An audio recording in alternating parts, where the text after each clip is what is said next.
In today's video, I'm going to teach you how to create a task list in Google Sheets.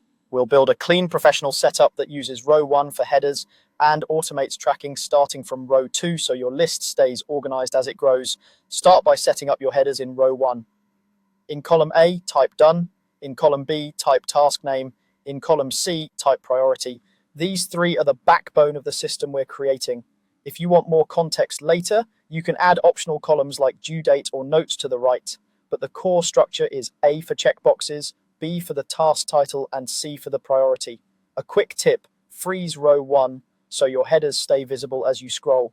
You can also resize the columns so longer task names are easy to read. Next, add interactive features. In column A, starting at A2, select down the column to where you expect your list to end. Go to Insert, then Checkbox. You'll now have a checkbox next to every task you add, which is great for quick updates. If you only selected A2 by accident, you can copy that cell down to fill the rest of the column with checkboxes.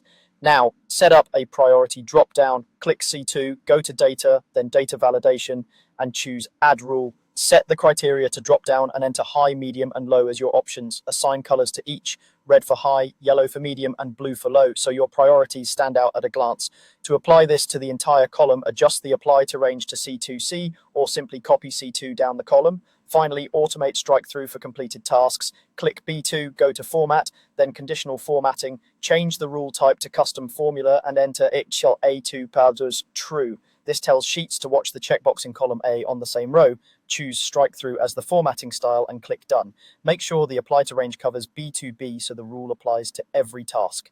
Now, when you check a box in column A, the corresponding task name in column B will be crossed out automatically. Test it by typing a task in B2 and checking the box in A2. That's it.